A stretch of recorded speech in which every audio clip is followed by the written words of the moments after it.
여러분 안녕하세요. 오늘 이 해설 시간에서는요. 진짜 흥미로운 역사적 개념 하나를 객관적인 시각에서 쫙 파헤쳐 볼까 합니다. 바로 개혁주의 청교도 신학에서 말하는 양자됨, 즉 입양의 교리인데요. 에이, 그거 그냥 흔한 종교적인 비유 아니야? 하실 수도 있겠지만요. 절대 그렇지 않습니다. 고대 로마법이라는 렌즈를 딱 끼고 이 자료들을 들여다보면 이게 얼마나 무시무시할 정도로 강력하고 엄격한 법적 구속력을 가진 사건이었는지 아시게 될 겁니다. 자, 그럼 고대 로마의 법정으로 한번 같이 떠나보실까요? 보통 우리가 입양하면 어떤 그림이 떠오르시나요? 따뜻한 가족, 사랑, 정서적인 유대감 뭐 이런 거잖아요? 그런데 고대 로마 사회에서의 입양은요. 와, 완전히 차원이 다른 이야기였습니다. 감정적인 교류? 그런 건 뒷전이었어요. 이건 엄청난 부와 권력이 철저하게 그것도 영구적으로 넘어가는 아주 무자비할 만큼 엄격한 법적 거래였습니다. 한 사람의 신분이 말 그대로 송두리째 바뀌는 절대 되돌릴 수 없는 어마어마한 사건이었던 거죠. 좋습니다. 그럼 본격적으로 첫 번째 주제, 로마법이 규정한 신분의 완전한 변화에 대해 깊이 들어가 보죠. 고대 로마법이 이 입양을 어떻게 규정했는지 그 냉혹한 현실을 제대로 이해하려면 꼭 알아야 할 라틴어 단어가 하나 있습니다. 바로 파트리아 포테스타스라는데요. 번역하자면 가장의 절대권 정도가 되겠네요. 여러분, 이거 그냥 권위 있는 엄한 아버지 수준이 아닙니다. 당시 로마의 아버지는 자녀의 재산은 기본이고요. 심지어 살리고 죽일 수 있는 생사 여탈권까지 손에 쥐고 있었습니다. 진짜 말 그대로 절대 권력인 거죠. 그러니까 로마에서 누군가를 입양한다는 건 한 가문의 아버지가 쥐고 있던 이 어마어마한 생사 여탈권이 다른 가문의 아버지에게로 100% 합법적으로 넘어간다는 걸 의미했습니다. 엄청난 일이죠. 이 두 가지를 비교해보면 로마식 입양이 얼마나 완벽한 신분 세탁 과정이었는지 아실 수 있는데요.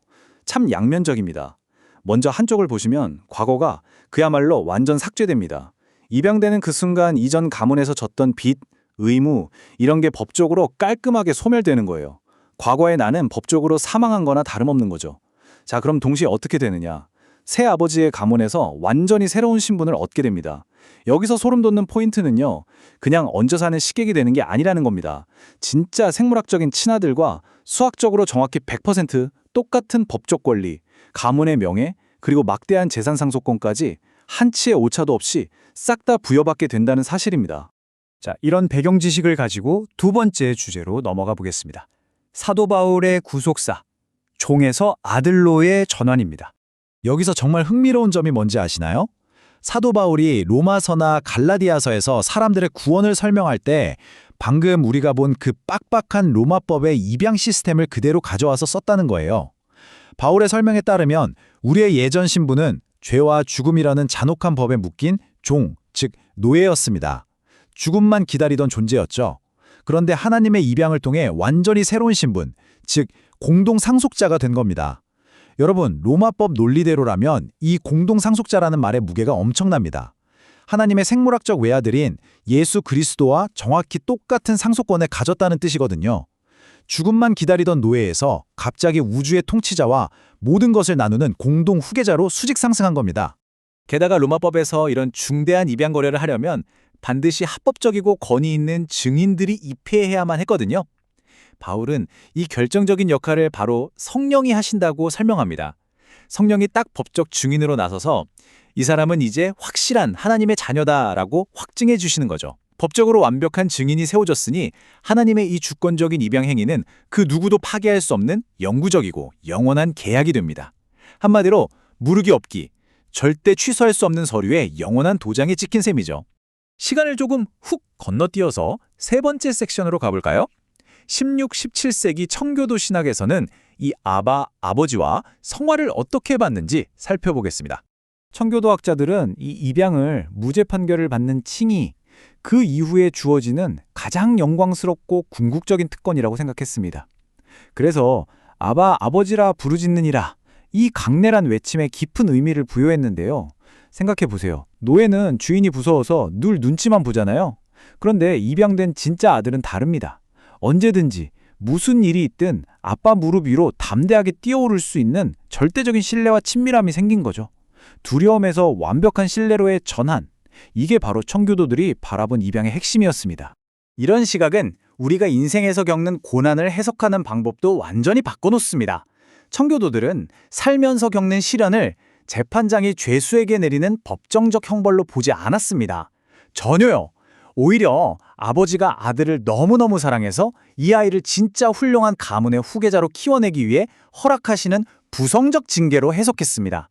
형벌은 사람을 파멸시키는 게 목적이지만 아버지의 징계는 성장의 목적이잖아요? 정말 깊이 있는 통찰이죠. 그렇다면 이들에게 거룩하게 사는 것, 즉 성화는 대체 어떤 의미였을까요? 뭐 억지로 벌벌 떨면서 법을 지키는 의무였을까요? 절대 아닙니다. 이제 자신이 그 엄청난 하나님의 가족이 되었잖아요.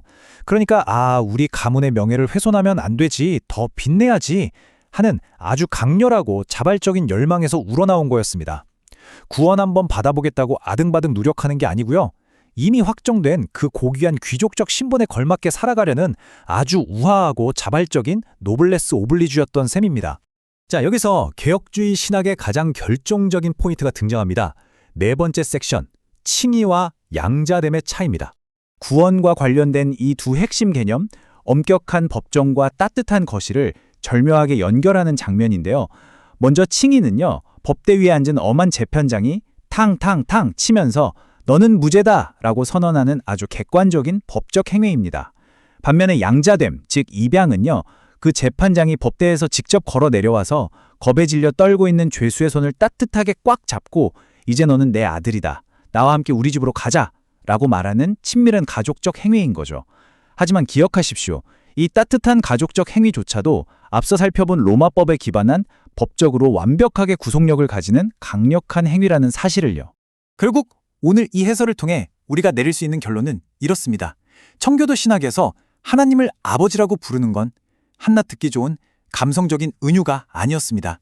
그것은 과거의 치명적인 부채가 단번에 싹 탕감되고 영원히 변하지 않는 영광스러운 신분으로 다시 태어났다는 가장 견고한 법적 실제였습니다. 고대 로마의 그 무시무시할 정도로 엄격한 법적 개념을 차용함으로써 신자들이 가질 수 있는 구원의 확신과 마음의 위로를 상상할 수 있는 최대치까지 끌어올렸던 거죠.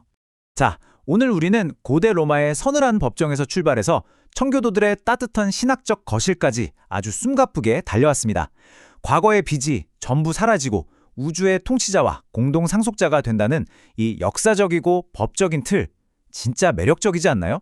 그래서 마지막으로 여러분께 이 질문을 던지고 싶습니다. 이 강력한 역사적 틀 안에서 그렇다면 과연 하나님의 자녀가 된 상속자가 누릴 수 있는 아주 구체적인 권리는 무엇일까요? 또 반대로 이들에게 요구되는 상속자로서의 임무는 도대체 어떤 것들일까요? 더 깊이 파헤쳐보고 싶지 않으신가요? 늘 배우고 탐구하는 여러분의 생각의 지평이 오늘 이 시간을 통해 한층 더 넓어졌기를 바라면서 이번 해설은 여기서 마치겠습니다. 함께 해주셔서 감사합니다.